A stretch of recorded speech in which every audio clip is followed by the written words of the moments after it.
I'm just starting this video to call it a podcast, and the main reason is to um, keep you updated on my uh, projects um, and the progress on them, some updates, you know, basically, so to speak. You know, um, kind of announced that I was going to be doing some stuff like a book and um, stuff like that. So I've been writing and or really just typing and some writing in a notebook, but it's for the book. And so I can talk about that more and what to expect, I guess, which I don't really want to talk about what to expect. I would rather just wait until it's done, do the whole thing, and then get it published, as an item. And when the consumer gets a hold of it, when they get their hands on it, then that's when they'll find out what it is instead of just spoiling it for them beforehand and all that. So that was never really a part of it.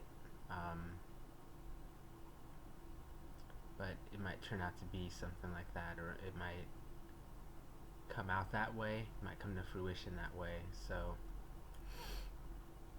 I mean, that's as far as art goes. I go outside sometimes and talk to the people and actually have a life that way. So, it's not just all art or anything like that. I went to college and I studied science there, and even outside of school. So, I know people might look at it as being unequal, like, oh, doing it on your free time doesn't really count. Of course, because I used to try to argue from that perspective, and say, like, oh, I'm so passionate about it that I just do it anyway. Um, I used school and classes I took to express that passion as well for the sciences. Wasn't just astronomy. There was biology and chemistry too, and physics, and the whole thing. Some computer science I had to take outside of my college, and I had to do basically online classes for that, and some self teaching of it too. So I mean, it was kind of like that. Like, I told my parents, they were like, "Oh, what do you want to do?" And I'd say, like, "Oh, I want to study science and stuff in college and be a scientist, basically. Get a lab job, work in a lab." Um, I wanted to be a lab assistant and start there. They say you can start there to get your foot in the door and then work your way towards, several senior type positions, lead researcher and all that. Excuse me. Which would be writing grants for research and stuff. So that's partially what this podcast is about. I'm writing stuff as alluded to before, but I'm also going to be talking about, some interesting stuff or stuff I think about that goes on in my mind. Some of the stuff I talk about is a reflection of that, of what I know. So that it has to do with inner space and outer space. Those two concepts exist. There's inner space and there's also outer space. It kind of correlates with introversion and extroversion, but you know, most of it's written down in books and you understand it that way. So that's when people start to feel weird. It could be like you're either talking too much or you're saying stuff we don't like or something. So that was also the purpose of this podcast or video, is to get the information out there. It's basically already out there. You could read stuff. I mean, I could be writing stuff. I could be typing stuff and putting it online, which I do. But there's a pace, and so you get caught up that way. Like you just reach a point where people are in your business, it seems like, and you have to take account of the time that passed. So that's partially what this is about. you know Best case scenario, I guess, is that most other people are just trying to help, but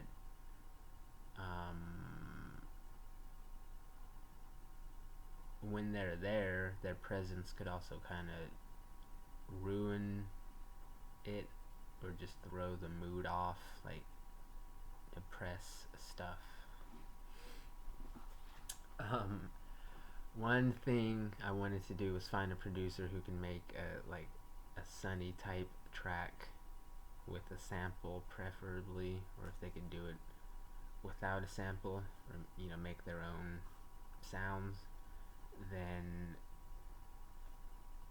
I would use their beat. I'd probably have to buy it and then use it and throw it on an upcoming album or mixtape or something.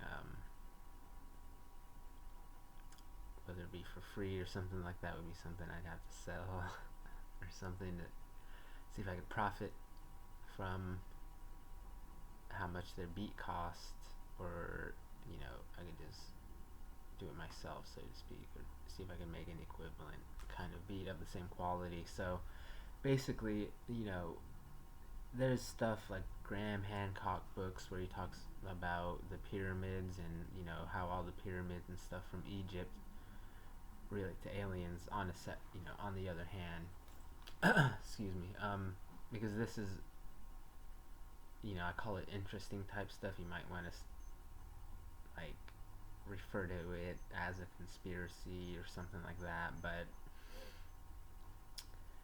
it's stuff they don't really teach you in school. I used to also call it alternative history. Um, Academics don't really take it seriously. So that's on that hand. And on the other hand, as I was saying, there's some art that I think people want me to do, to see if I could keep up on that front. Maybe on the hip youth front, youthful movement stuff. So it's pretty exciting. That involves like music and other art, drawing maybe, and things like that.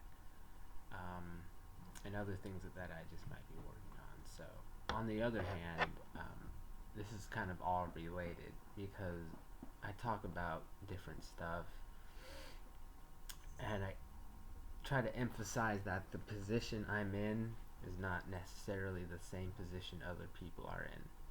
So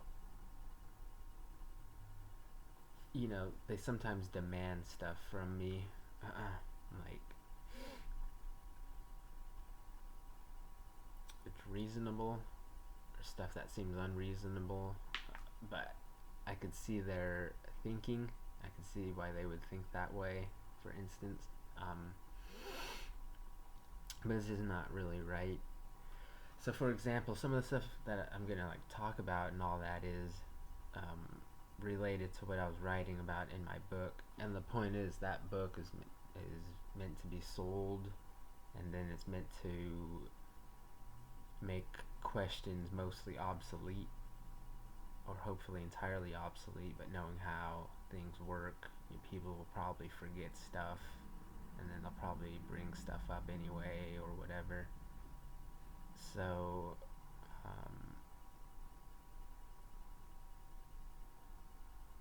it's related to that.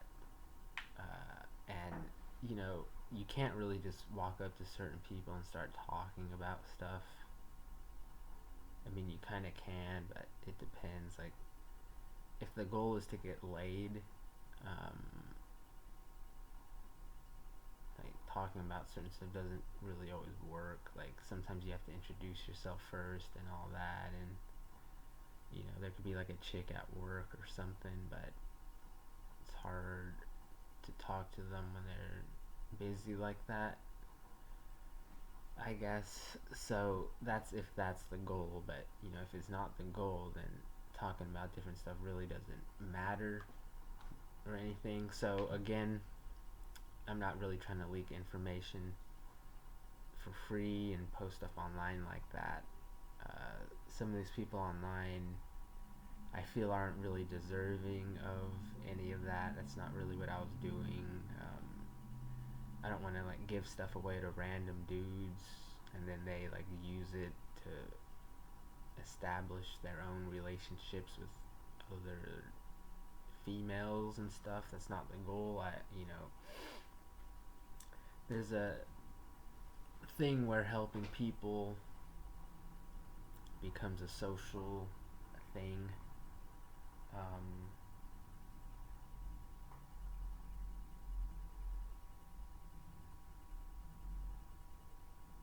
you know, uh,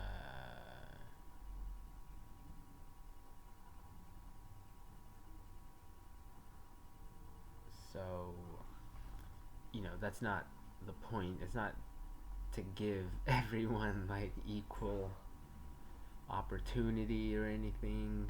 Um, these people want to believe that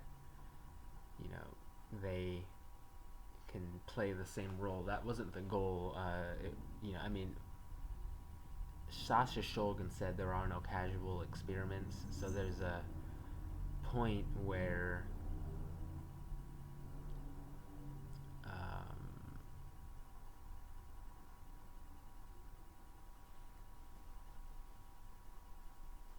that becomes important, and that you know you can memorize the phrase all you want, but once you see it applied, then you might especially start to see a change in behavior. Um,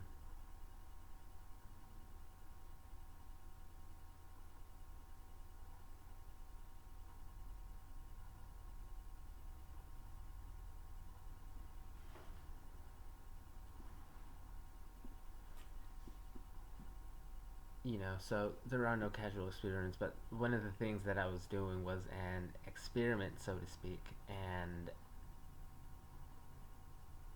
you know, that's related to what I was talking about. So I was just really just trying to see what people would do with it, or you know, if they would try to copy me, but it was really to promote a sense of individuality. I kind of wanted to see if people thought they were special in some way.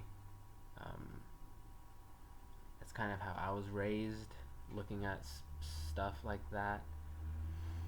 You have any story, whatever, but that would obviously be a kind of thing people might have an issue with. Like they'll say stuff like, "Oh, my body, I don't like it. I wish I was someone else. I wish I was a different color or whatever." So that thing has always been an imminent concern, so to speak. It's never really been as bad as it is today, but you could see that it's been something that's building, that has been building up for years, and we're just at a kind of bottleneck point in time where we're seeing the effects. It's similar to the baby boomers in the 60s, and we're seeing,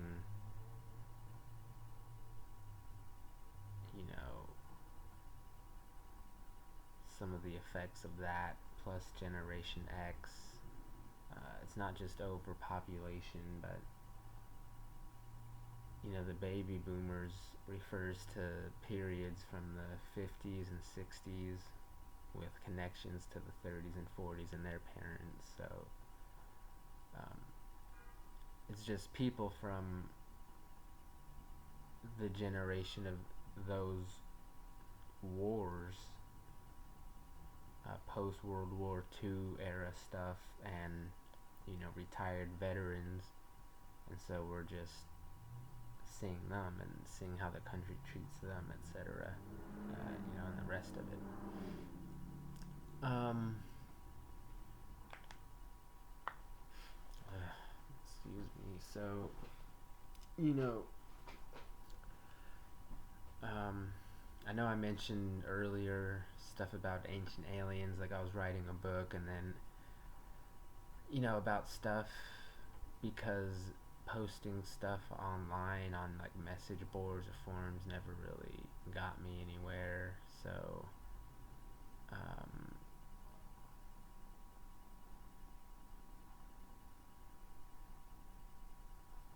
I thought I would just write a book because that's what happened. That's the point I got to.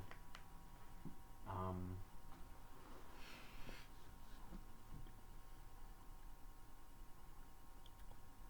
so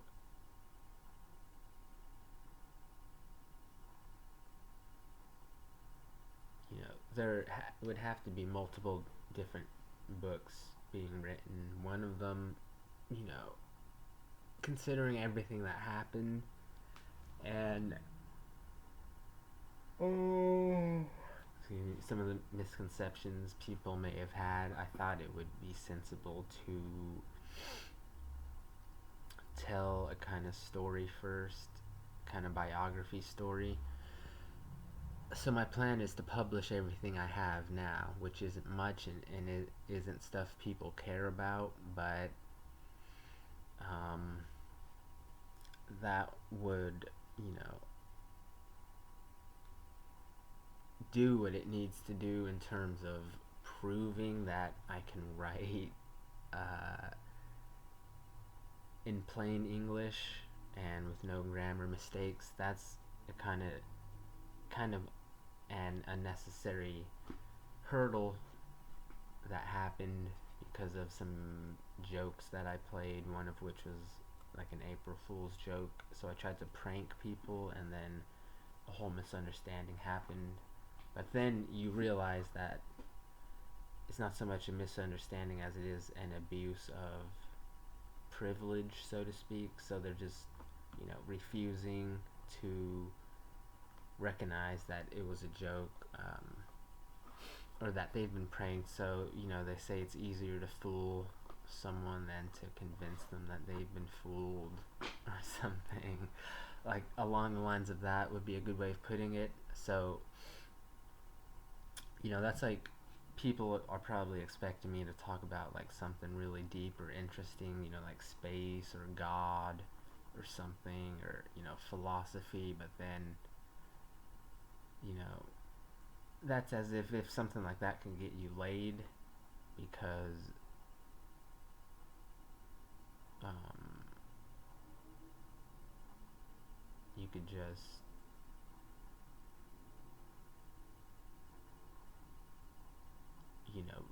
be like a rapper or something and make music or be in a band, and then you could probably just get laid just as easily. So there becomes a limit, like what knowledge you have you don't really always have to share in a certain way. It's just people want you to, but some you know I would assume that's how it works. Call it not so much the law of attraction, but chemistry between people. So in a sense, you do kind of have to share some information that you don't have. I mean, they say like you don't have to talk to cops, for instance.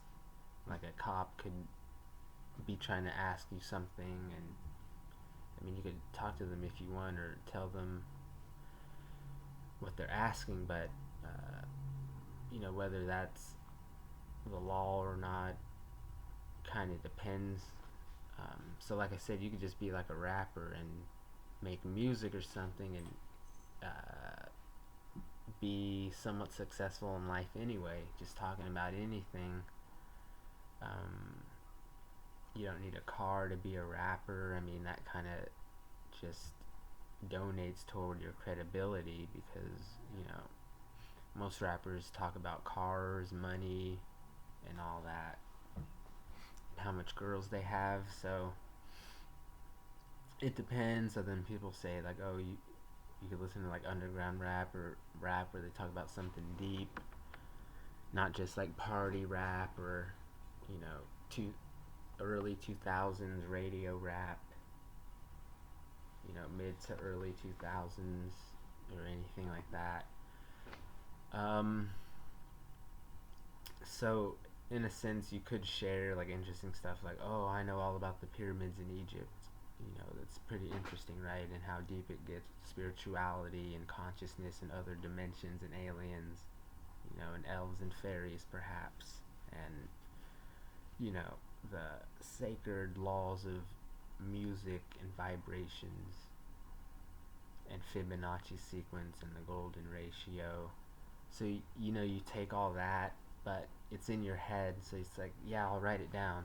You know, that's what it's like. Or, you know, talking to someone about it is one thing, but then they'll say, oh, I want to prove that you could write and connect the dots and make it interesting. So it's like, yeah, I'll write about it, for example.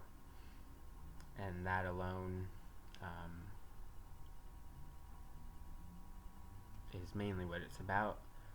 So, you know, the point is, it kind of it strains your energy, or maybe I should say it drains your energy when you kind of unsolicitedly are being asked to do something like that. Um,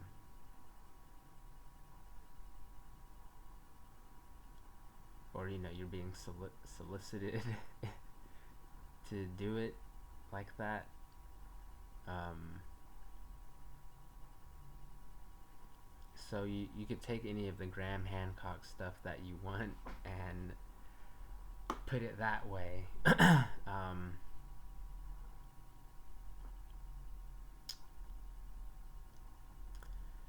you know, the ironic part is that uh, a lot of that stuff has to do with illicit substances, um, which are drugs in other words. So,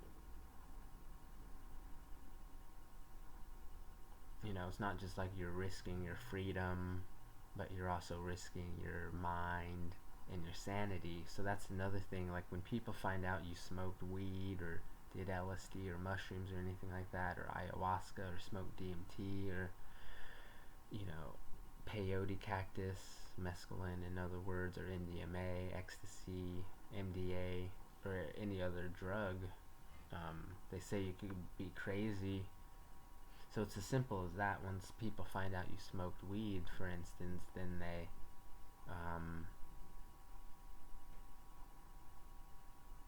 start to mess with you and accuse you of being dumb or crazy, and then they, you know,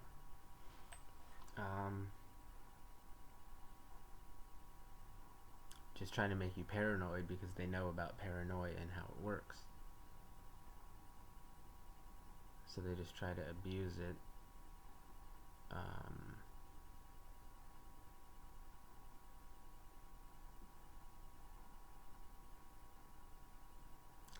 So the Captain Ginyu thing isn't good. I only posted about it to tell people that I know about it.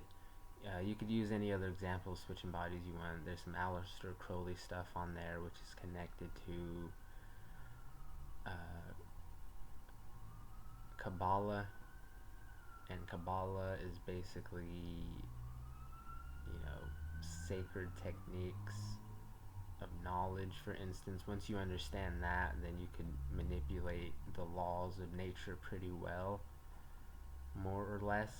So that's something I was going to write about in my book, but, you know, I think at this point I might just freely talk about it because I'm really not sure about the book anymore because of all this stuff that happened. It doesn't really seem worth it anymore, but it's always been my goal and dream to do something like that. But Um, you have a lot of PDFs and online editions, and different sources of ancient knowledge and stuff like that. So you're just attaching your name onto it when you do stuff like that. People just make memes and do it just as easily. So the Captain Ginyu stuff about switching bodies isn't good. It was just, I just post about it just to let people I know what they're trying to do. You could use shamanism too. Um, there's a lot of that in there with darts and phlegm, for instance. Um, so Captain Ginyu's not good. He's bad. They fight him. You know, they don't really kill him. They almost do, but they just put his body in a frog, and then he escapes, and he goes to Earth 2 and just lives happily ever after, so to speak. In that body, he's unable to switch back or talk to anyone. But Bulma invented a frog translator device so she could talk to him, but that's kind of besides the point. A lot of that was filler in the anime. It's kind of like a fairy tale. So,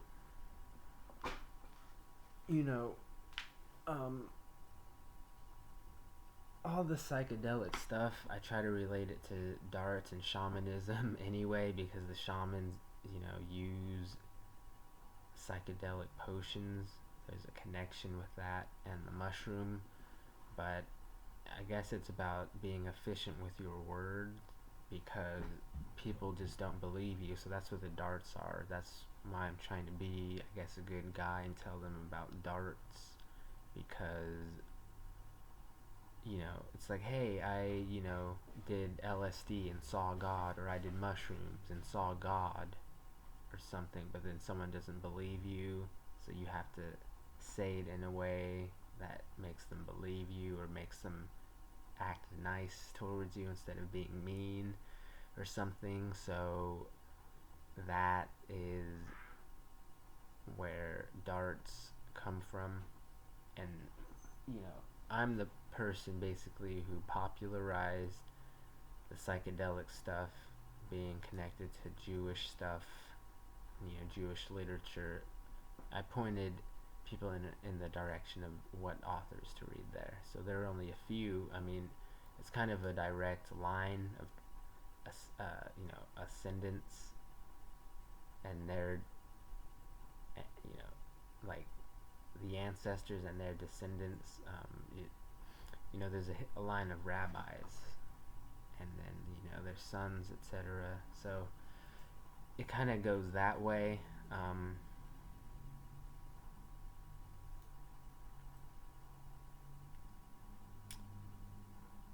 And one of them wrote a book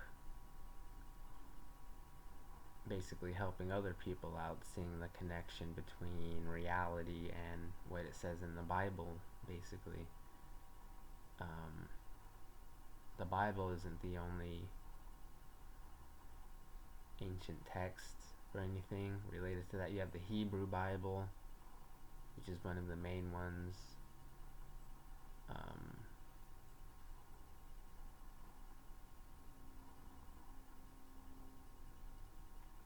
The Talmud is only the first 5 books of the Bible. So those are pretty important to know. Stuff that was added later is, a bunch of extra detail. It also helps too. So,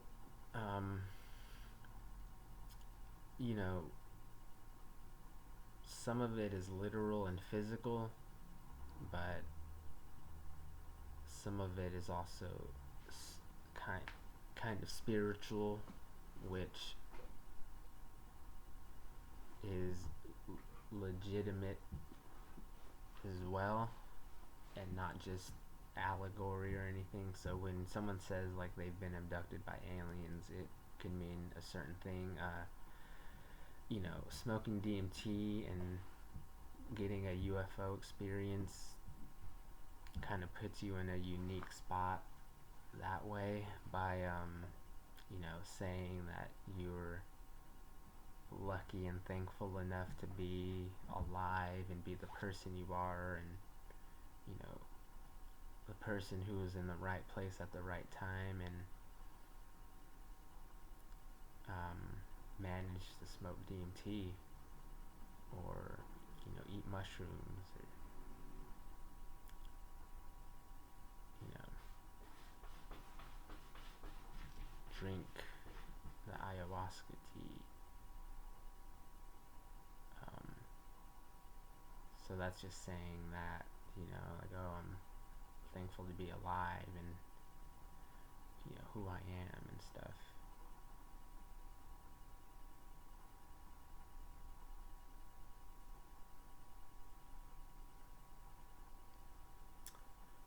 The Anunnaki are one of the main aliens who came here to Earth early in its history, a million years ago, and over a million years ago, and planted the seeds of life, so to speak. So it could also be a metaphor for the mushrooms and panspermia. Panspermia is the idea that life didn't really originate on Earth and came from space onto Earth and started life that way.